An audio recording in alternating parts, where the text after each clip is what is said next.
Pozdrav internetu, ovdje legendarni Lord Ozunu. Danas, dok sam putovao vozom, primetio sam zanimljiv razgovor između dve žene. Jedna je pitala, da ne poznaješ možda slučajno kakvog vidovnjaka?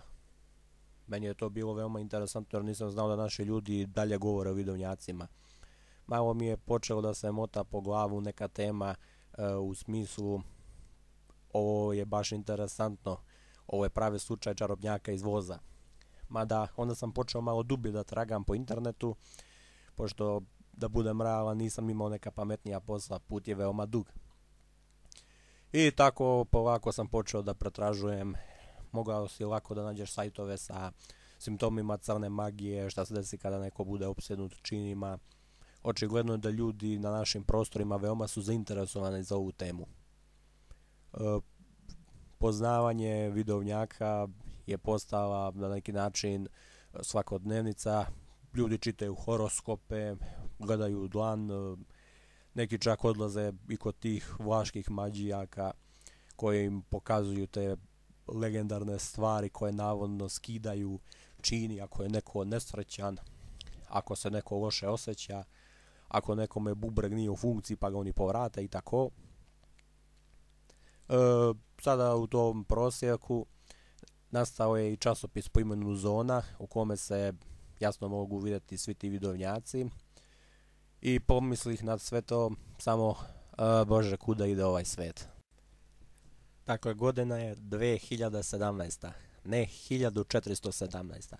Ljudi moraju da shvate jednu činjenicu. Ovo je doba raketnog pogona. Ljudi sa lakoćom odlaze u svemir.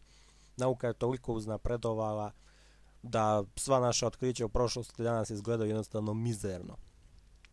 Jedini način da se nešto potvrdi je tokom laboratorijskih ispitivanja. A laboratorijska ispitivanja mogu da sprovedu samo obučeni i trenirani ljudi koji su sposobni za to poglavlje.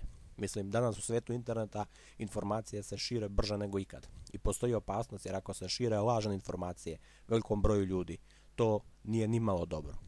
Također, zahvaljujući nauci, uspjeli smo da saznamo tajnu života kloniranjem, tako da jednostavno danas teško da postoje nekakve magijske čini koje bi bile nedostupne, neobjašnjive modernoj nauci. Stoga svi naučnici su jednostavno skeptični prema svemu tome i prepisuju to ništa više nego običnoj prevari. Ljudi jednostavno žele da misle da postoji nešto paranormalno, nešto što je iznad njihovih shvatanja i onda se naravno okreću tim alternativnim načinima, vidovnjaštvu i sličnim glupostima, iako realno ništa od toga nije stvarno.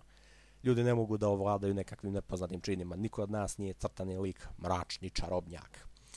To su uglavnom prevaranti tipa Milan Tarot, koji uvjeravaju ljude u gluposti, koji se jednostavno zavjetlavaju sa ljudskim nesrećama. Niko neće mahanjem čarobnog štapića postati moćan. Nema Gandafa u stvarnome svetu, ljudi.